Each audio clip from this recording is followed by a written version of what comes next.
episode of Extreme Peril.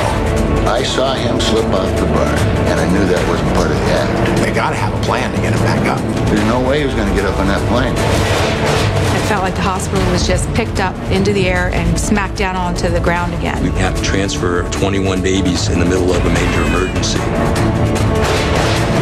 It was like a whirlpool right there. Too much water, moving too fast, and they could not get to it. Tractor trailer exploded on I-35. She was screaming, "Help me, help me, I'm on fire."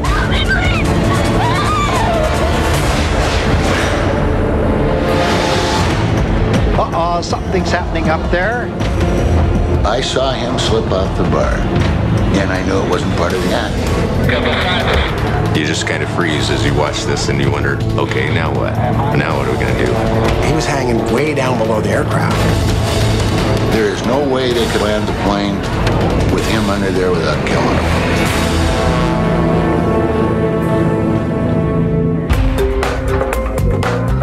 June 15th, 1991 in Portland, Oregon. Daredevil wing walker Lee Oman and stunt pilot Jimmy Franklin are the stars of the annual Rose Festival Air Show.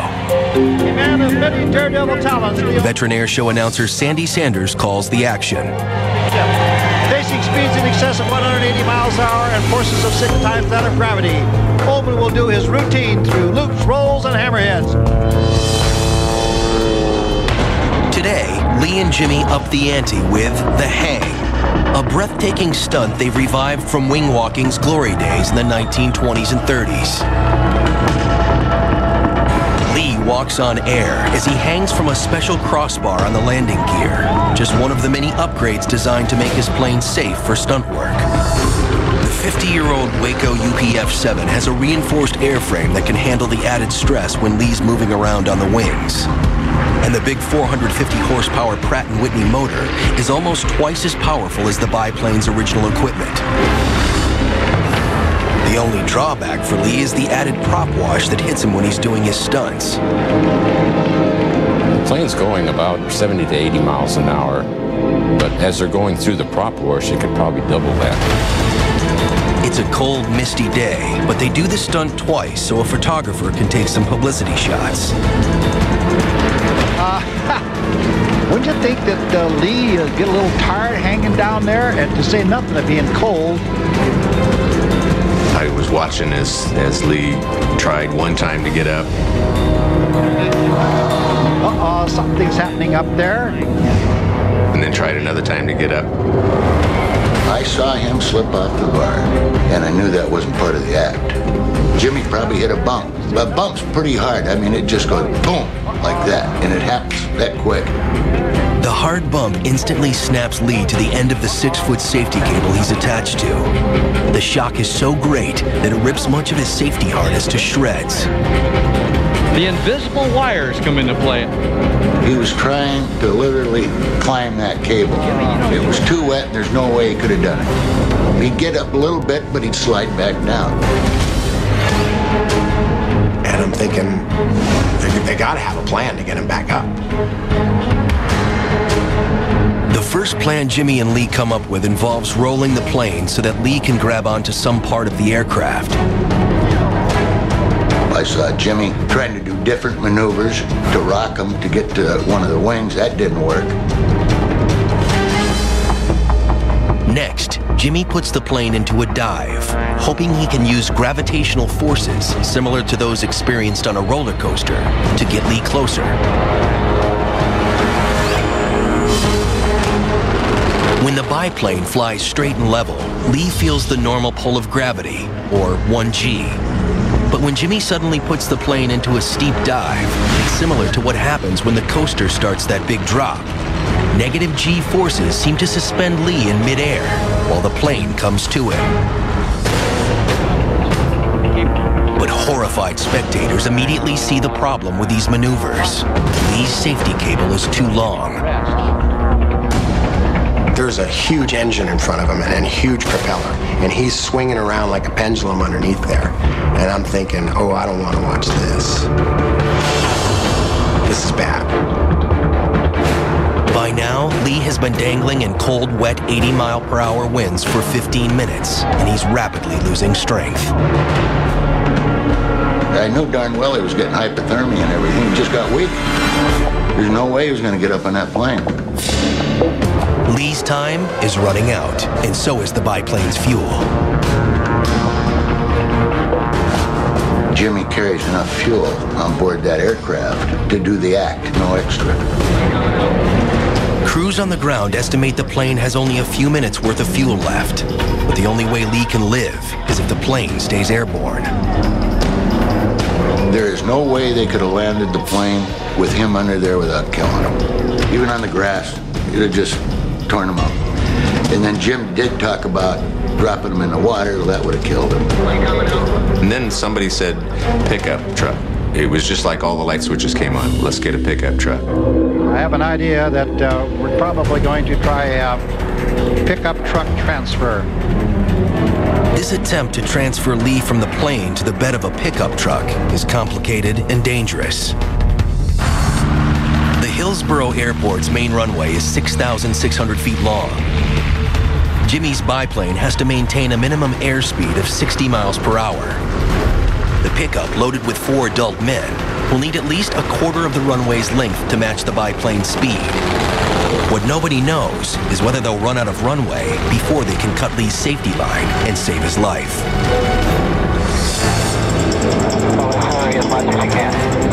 Pilot Bud Cranley is behind the wheel.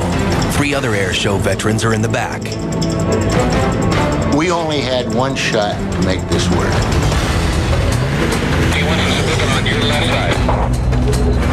I'm going to be indicating about 65 to 70 mile an hour. Suburban is on the left side. Waco, did you copy?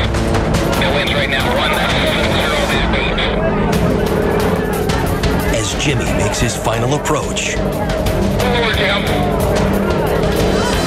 a spotter in a pace car helps him position Lee directly over the pickup.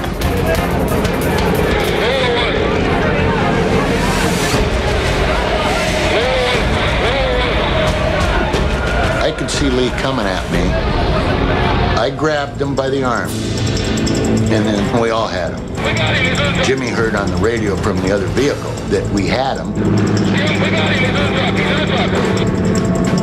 So Jimmy put power on and started to pull away. Jimmy has no idea that Lee is still tethered to the plane, or that 3 other men are holding on to him. They were all leaving the truck with him, and they weren't letting go. They were on their way out. I thought, well, we're going to all be on the runway.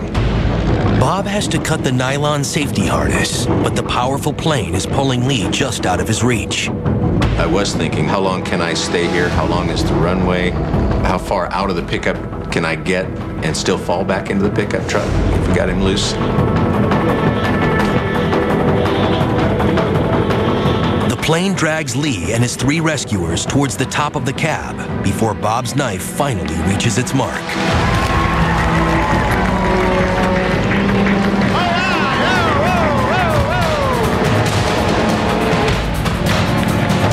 Bob cut that harness. That was probably one of the greatest feelings I ever felt, even if they fell on me. We accomplished something. We had our buddy. After the harness was cut, I'm thinking, man, this is great. I made it. I'm alive. Can you tell us real quick what happened up there? Oh, just got a good bump.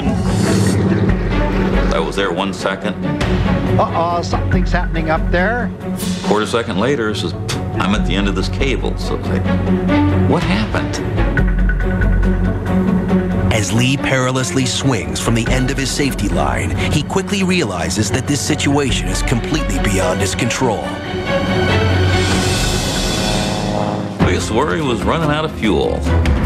So you're always thinking about it. Thinking about, when the engine is gonna quit. Because it is gonna quit. Quick little thought is, I got 20 minutes to live, pretty much.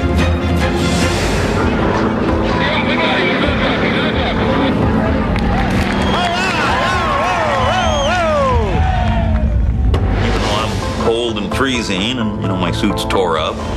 As it worked out, it was a wonderful feeling. There's that half a second where you go, cool, man, everything worked. And then the other half a second, I'm thinking, uh-oh, Jimmy's still up there. Hopefully he's got enough fuel to one more time to come around and him to land. Because that'd be a bad spot for him if I make it in the truck, and right at the end, the fuel runs out for him. I go, oh, there he is, he's on down, man. Hey, boss. You all right? You bet.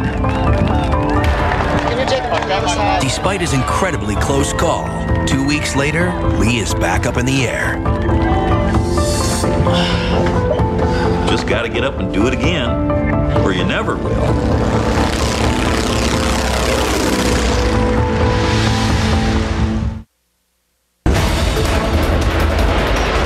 The earthquake occurred at 4:31 in the morning, and it felt like the hospital was just picked up into the air and smacked down onto the ground again.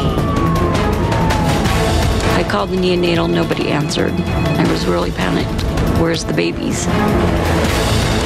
All these babies were premature. I just didn't know I could handle losing another child.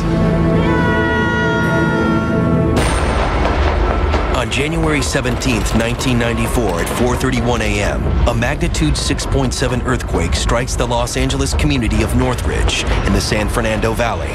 The violent shaking lasts only 20 seconds, but it collapses freeways, topples apartment buildings, and sets off multiple fires across the city's northwest side. At Northridge Hospital, barely half a mile from the epicenter, the quake threatens the lives of 21 critically ill infants. And I was just finishing feeding one of my babies, and we heard a huge noise that sounded like an explosion. Donna Gill is a nurse in the hospital's neonatal intensive care unit. It felt like the hospital was just picked up into the air and smacked down onto the ground again. And that happened over and over and over. Previous earthquakes that I experienced are different. It's like jolting. This one is long and rolling. And is this the big one? It certainly felt that way. Within seconds, widespread power outages shroud much of the valley in darkness. Then come the aftershocks. There were some people who were screaming. You heard crashes all around you. Parts of the ceiling were coming down. Bottles of formula just flew out of the cupboards and smashed on the floor. Just praying that the building doesn't crumble. News reports quickly dubbed the trembler the Northridge Quake due to the massive damage and casualties here. The epicenter is located on a previously undiscovered fault line buried deep below the valley floor. It was what we call a blind thrust fault, which means it didn't hit the surface, and geologists only had a hint that it was there. They didn't really know much about it because they can't see it. But the fault's violent awakening creates havoc across the valley. As disaster response agencies start to mobilize, nurses in the Northridge Neonatal ICU have only one concern. We were trying to initially make sure all the babies were okay.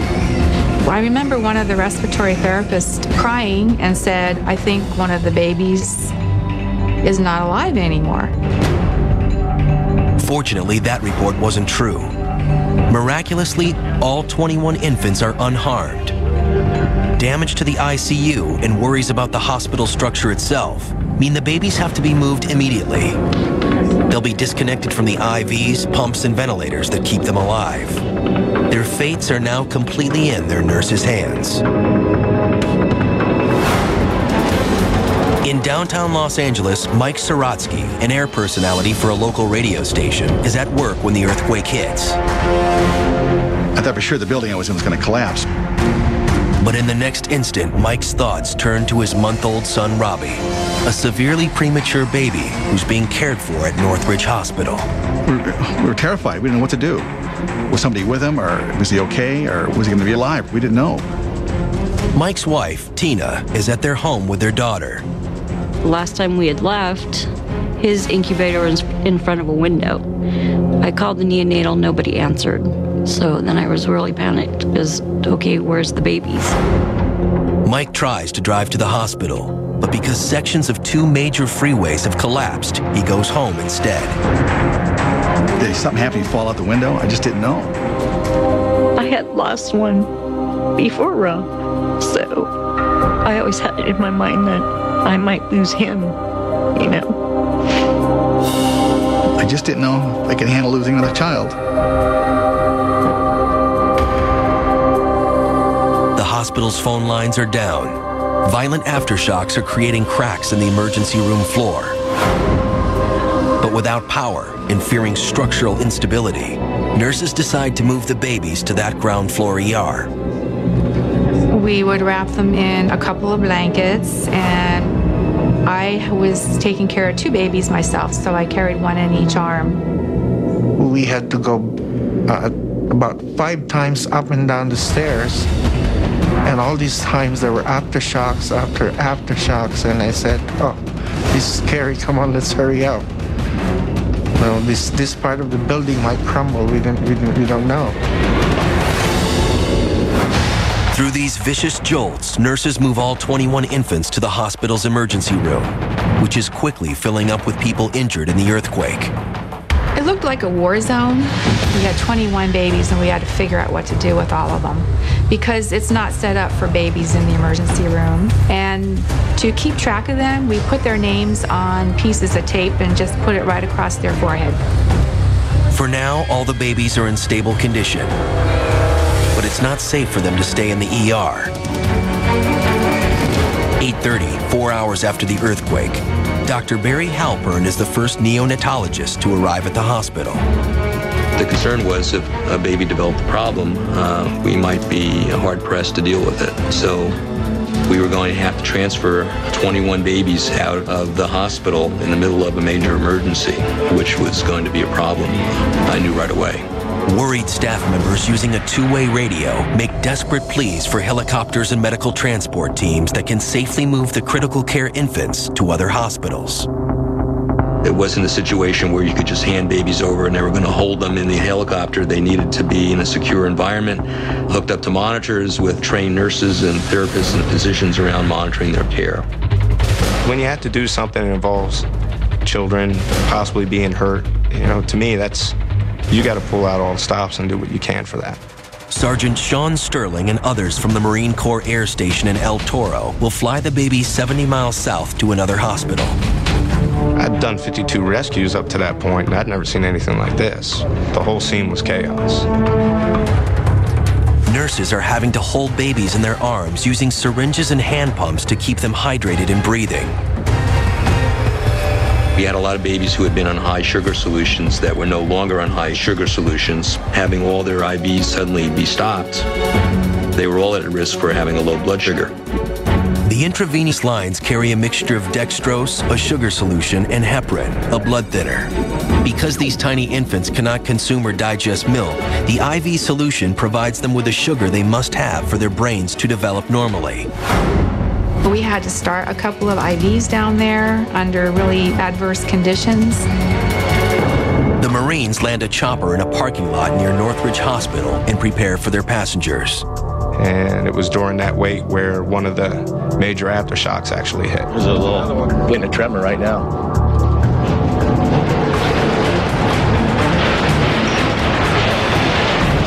Aftershocks are earthquakes, and they are caused by changes in the strain in the crust that are caused by the main shock. Seismologist Kate Hutton says the initial quake creates new stresses along the original fault line. Aftershocks happen as those new strains cause rock formations to react and adjust. In some cases, aftershocks are even more powerful than the earthquakes that precede them. Minutes later, an ambulance bearing the precious cargo pulls up to the helicopter. Inside the ambulance, they had the babies, and they were in incubators. So each incubator weighed about 600 pounds, so we could only take 3 of them on the aircraft. And there was quite a few babies in each incubator. Joining the medical team is a Northridge nurse who will help monitor the infants during the 70-mile flight to Saddleback Hospital in Orange County. It's a smooth journey until one of the incubators starts to lose power. It's a little known fact on a helicopter is there is an outlet that you can use. So I was kind of snake my way down where I could plug it into the aircraft's AC outlet and get the battery juice flowing back in the incubator again. And when a couple of babies lose their pacifiers, the nurse knows exactly how to comfort them. The nurse, you know, stuck her fingers in little gloves, and the babies were happy the whole time, you know, just kind of sucking on her fingers and laying there. 45 minutes later, the Marine helicopter lands at Saddleback Hospital. I never really thought about, you know, what the responsibility that I'd be taking on, you know, having those babies in the aircraft. But in hindsight, yeah, that was huge. Once the transfer is complete, Tina and Mike finally get the news they've been desperate for about little Robbie. I had called, talked to one of the nurses, and she said he was fine. And I was kind of amazed to hear that the Marines had come in to fly these babies out of there. Wow, they could take time out to come rescue these tiny little itty-bitty babies in this terrible earthquake. And I'm glad that they were able to do that. I think it was amazing. You got this little fragile baby, and you got the U.S. Marines in to rescue him. I mean, doesn't get better than that. As for Robbie, the athletic 15-year-old is living a healthy and happy life, thanks to the team that made sure he was safe and secure. If you're in the middle of an earthquake, in the middle of a war, whatever happens, we have to stay with those babies. You can't just run away.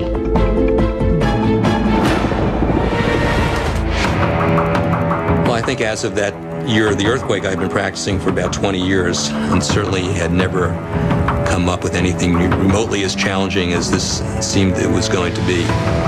Phrases used over and over, you do what you have to do, but we did. We make sure everything stayed as safe as possible till the whole ordeal was over. I think there was just a sense of thankfulness and relief that we were all okay. It's only us. It's only the NICU nurses are on this floor. So babies always come first. In my personal opinion, I think it was one of the more important missions that I flew, yes. It was a very fulfilling day. Yeah. Robbie's very healthy, very athletic, and after going through that, nothing should stop him. You beat the odds. I would thank the Marines and the doctors and nurses the most, knowing that I'm still here today. And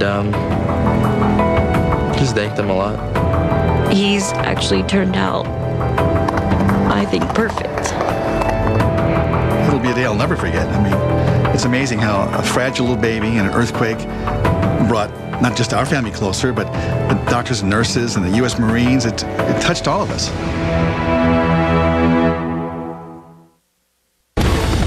We're seeing lots of cars underwater.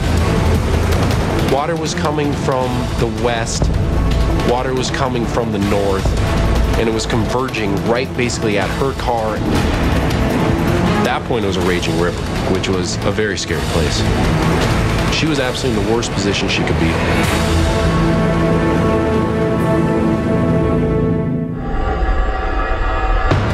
August 19th, 2003, in Las Vegas, Nevada. Unusual heavy rainfall sets off flash floods on the northwest side of the city at one notoriously flood-prone intersection, US 95 and West Gowan Road. Still seeing some problems with flooding the northwest part of the valley. This is definitely the hot zone after the rain fell around this area. Fast rising waters trapped 25-year-old Angela Stitcher and two other drivers and their vehicles. The police asked the U-Haul driver to try to help the lady get out of her car. That's when I realized that somebody was in that car, and it was getting really dangerous for her. News cameraman John Neese wades through several inches of water to get a better view of Angela's car. It was like a whirlpool right there, really.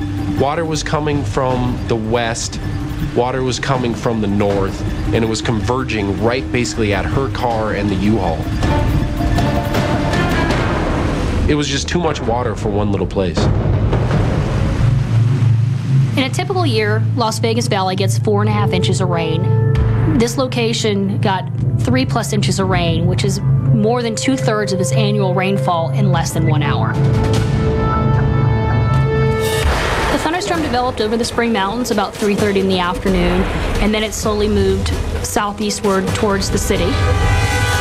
The hard-packed desert soil around Las Vegas can't absorb that much water. Instead, the runoff drains into the northwest side of the city, where the slow-moving storm is making Angela's situation even worse. She finally started to pull herself out, and you could tell that she was very nervous, very scared. At that point, it did get scary because the weight transfer caused her car to turn 90 degrees and float with this moving river, which was on the street. And it moved her away from everybody. For every foot the water rises, it basically makes the car weigh 1,500 pounds less. So 2 feet of water is all it would take to cause a normal-sized vehicle to wash down the road. Rising water affects Angela's car in 2 ways. First, the car's water-resistant frame and the air in the tires make her car buoyant. Once it starts to float, the car reacts to the swift current that's pushing against it with 62.4 pounds of pressure per square foot. That constant pressure starts to move the car downstream at 6 to 12 miles per hour. As her car floats further and further away, Angela's chances for a ground rescue quickly evaporate. The police just could not help. There was too much water moving too fast, and they could not get to her without a helicopter rescue. One of the other trap drivers decides to take his chances in the water. I'm filming him, and then I stop, and I'm about to say, "The cops are here, you don't need to jump." It was the most visual thing I have ever seen in my life. Amazingly, even though the man's head appears to hit the bridge support just before he falls into the water, he survives the fall unhurt, floats under the freeway, and escapes to dry land without injury moments later. Angela's situation is rapidly deteriorating. It looked like she had her left foot curled inside of her window. If that foot would have slipped, she probably would have slid off the top of the car. The crew lowers Officer Clint Malberg toward Angela's car. When they dropped him in the water, it was not an easy ride for him to get over there. It's like he was kayaking.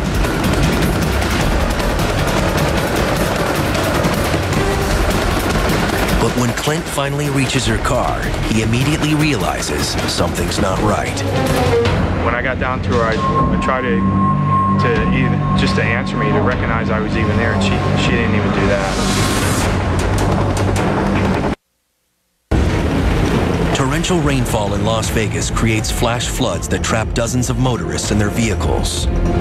One of the people caught in the raging water is Angela Stitcher. As the current pushes her car away from dry land, she scrambles onto the roof in a desperate attempt to survive. Now, her life depends on a police department helicopter rescue team. When I got down to her, I tried to answer me, to recognize I was even there, and she didn't even do that. Clint doesn't wait for her to respond. He quickly puts the harness around Angela and signals his crew to bring them up. She absolutely looked like a rag doll. It didn't look like a rescue, it looked like a recover at that point.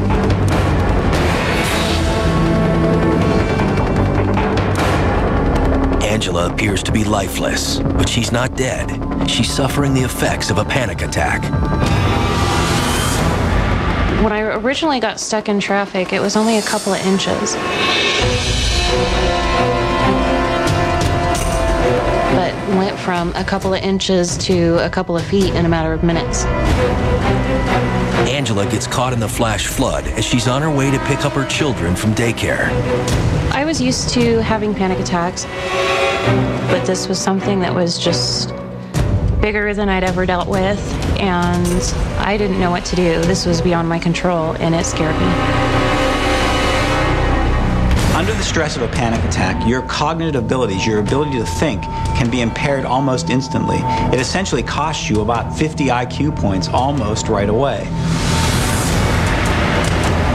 It was very hard for me to get out of my car. One of the worst parts of my panic attacks is that as I lose my oxygen, my muscles just kind of seize up. It's very much like a Charlie horse, but it's in your hands, your fingers, your wrists. It's really painful. Angela's symptoms reflect the powerful changes in body chemistry that accompany her panic attacks. her heart begins to pound, her breathing becomes much more rapid, and blood flow to her brain is reduced. As her blood chemistry becomes slightly more alkaline, it overstimulates nerves that control her muscles, which causes them to clench and make her feel as if she were paralyzed. Some people feel like they're in a little bit of a dream state. And then it becomes sort of a circular event. It becomes a chain reaction. And before you know it, you're really sort of stuck. And it's almost like a circuit breaker. Something has to break that cycle. Once the water got up to the top of my car, I didn't think there was any way that anybody was going to be able to come and help me. I didn't really have any sense of time or speed or anything. Everything was just kind of fuzzy. Lying on top of her car, with floodwaters rising all around her, Angela finally reaches the limit of her ability to cope with her situation. It was when I had accepted that, okay, this is my time to go, and it was kind of when I said goodbye to my kids that I just kind of looked up and just accepted that this is it. No sooner was I thinking that, I look up and see a helicopter flying over. But once I see the helicopter, it just goes right on by. It completely missed me. That's because floodwaters are washing over the top of Angela's car. To her would-be rescuers, she's almost perfectly camouflaged. After the helicopter passed by, I just laid there, just staring up into the sky, just completely oblivious to everything that was going on. I didn't even see the helicopter come back for me. I remember him getting up on top of my car. I remember he kind of lifted my shoulders and then blank. Because I was of no use. I couldn't help hang on to myself. I guess for lack of a better term, I was dead in the water. So if it weren't for him, there's no telling what could have happened. A few minutes after Angela is airlifted to safety, her condition is perfectly normal. I had absolutely no injuries. Not a scratch, not a bruise, not a bump. But rescue pilot Rick Servaz knows just how close Angela comes to losing her life. After we picked the second one up, we looked back and the woman car that she was on was gone. So in other words, she would have been washed away in that amount of time. This is what we trained for, though, and it went perfect. I know somebody was definitely looking out for me that day, and I've got my guardian angel, my helicopter guy on his little cable. That's my guardian angel, and I'm so thankful.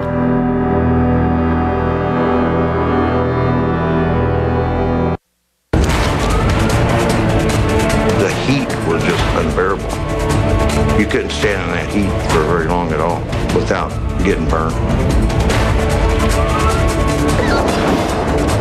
I had no idea that anybody had been trapped in a vehicle until I heard the screams. She was screaming, "Help me, I'm on fire, I need help."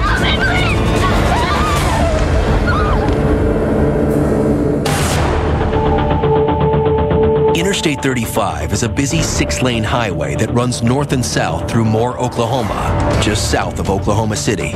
Moore 911, what is your emergency? Yes, something has happened. On Sunday, August 17th, 2003, traffic here crashes to a standstill. Got a couple big old booms. The tractor trailer exploded on I-35. When a gasoline tanker truck runs into the center divider Fire trucks.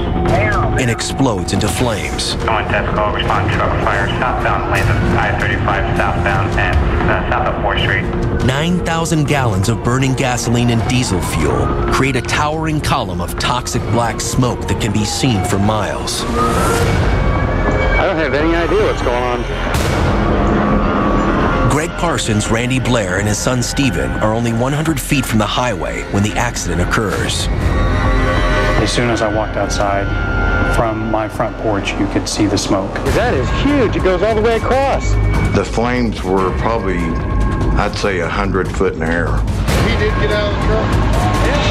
Fireman Terry Scott of the Moore Fire Department is at the station when the call for assistance comes in. When I looked out the bay, there's this huge column of black smoke coming up over the bank, and I said, "Oh Lord, that's not a tire fire." At the crash site, the fire in the southbound lanes rages out of control. Greg, Stephen, and Randy watch the horrific scene from across the highway. When I first saw the fire, I was amazed. It was all the way down the highway, and I've never seen anything like it before in my life. It goes on forever. Get out. When Terry and his firefighting crew reach the location, it's much worse than they expect. But when you pull up and you see cars totally involved, it runs through your head that these people are gone and there's nothing you're going to do. The fire is so hot that it does things Terry's never seen before. The gasoline tanker, the part that actually holds the fuel, is made out of aluminum. And it was just melting and running everywhere. Tanker manufacturers use aluminum because it's only 1/3 as heavy as steel, but strong enough to contain 8,800 gallons of fuel, weighing almost 75,000 pounds. But when the fire reaches aluminum's melting point of 1,220 degrees Fahrenheit, the metal quickly reverts to its molten state. As Terry and his crew do their best to contain the fire, the concrete barriers along the median start to explode. Concrete chunks were actually blowing out of the center barrier and coming, rolling across the interstate. Some of those were the size of softballs coming out of that barrier.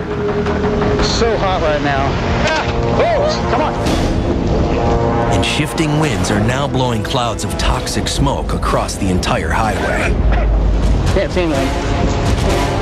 Oh, God, it smells horrible. Just got to where we were stumbling through the smoke. We couldn't see anything, and it became very difficult to even breathe.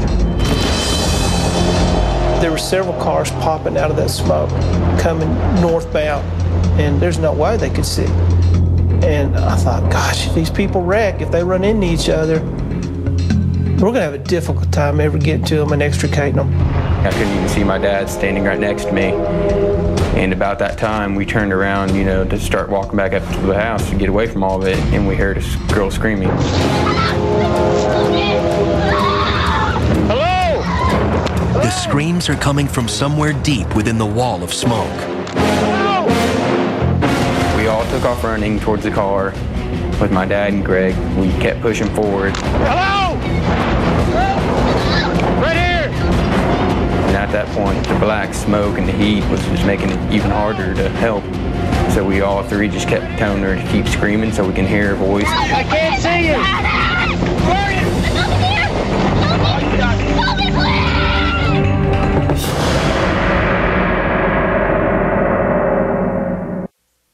Trailer exploded on I-35. Interstate 35 in Moore, Oklahoma becomes a blazing inferno when a gasoline tanker truck hits the center divider, explodes, and throws 9,000 gallons of fuel in every direction. Somewhere in the thick smoke, a young woman fights for her life while local residents try to save her. She was screaming, help me, I'm on fire, I need help. I can't see you. Where are you? Keep coming, keep coming. Keep coming. We didn't know if she was on fire or how bad she was hurt. Keep coming. Her screams were coming from very close to the fire. I thought she was burning alive inside the car. Stephen, Randy, and Greg are the only ones who hear her. There's so much smoke and noise that firefighters and police aren't even aware she's there. It was really just very difficult to breathe.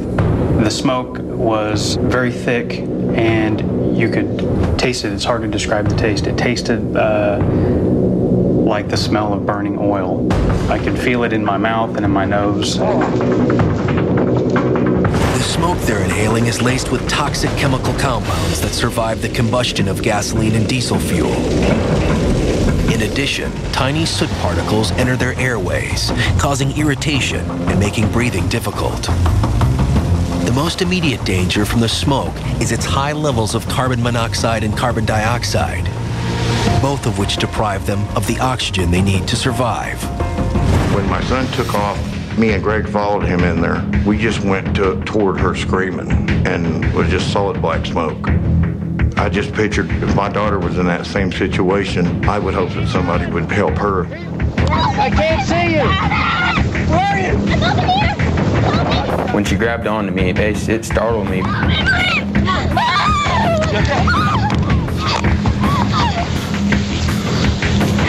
are we? I'm on the phone with 911. 4th and I-35. You see, he screamed, "I've got her, I've got her," when he took a hold of her arm, and we turned around and ran back to where we'd come from. These people that got me, I'm out of the car now. Her 3 rescuers still can't tell whether she's injured, but at least they've freed her from the wall of toxic smoke. My biggest fear was that I wasn't going to make it out alive. As I started to approach the smoke, I didn't know if I should exit off the highway or just keep driving straight, and I decided to keep following the car in front of me past the smoke. It was so thick I couldn't even see the front of my car, anything in the distance. All of a sudden I just hit something. I didn't know if it was a tree, a car in front of me. I had no idea what I hit. Lauren's car crashes into the center divider. Seconds later, the radiant heat from the tanker fire starts to set her car on fire. She escapes the flames, but not the smoke. I didn't know which way to turn. I was scared if I ran one direction, a car might hit me on the highway. I immediately started screaming for help. Help me, please! Where are you? I'm over here! Help me! All of a sudden, I can feel some guy's hand reach out and grab me. He said, "Come on this way," and pulled me out to safety. Once we got a hold of her and made our way back across the highway, it was clear that she was okay. She was shaken up badly, but she wasn't burned. These people that got me out of my car. Yes, we're seeing. I'm out of the car now. She's the only one in the car. She's shaken up really bad, and I'm sure she took in quite a bit of smoke. Once they pulled me to safety, they were trying to calm me down. I was still shaking, crying, didn't know what to do, couldn't believe this had just happened to me. Yes! No, it's just so cute. It was amazing in that Lauren was able to exit her car and get out with her in that smoke, in the heat. I don't think she could have stayed conscious for over a couple of minutes. I really don't. The tanker fire burns for 10 more hours and melts 200 feet of roadway. Lauren's car and its contents are completely destroyed. But even though she and her rescuers come perilously close to the flames, no one is seriously hurt. I'm not sure what would have happened if they weren't there that day. I might not be here right now. It makes me look at life different to know that everything could be fine 1 second and then totally change, and I'm really thankful for everything I have. Even today, it gives me chills listening to her scream.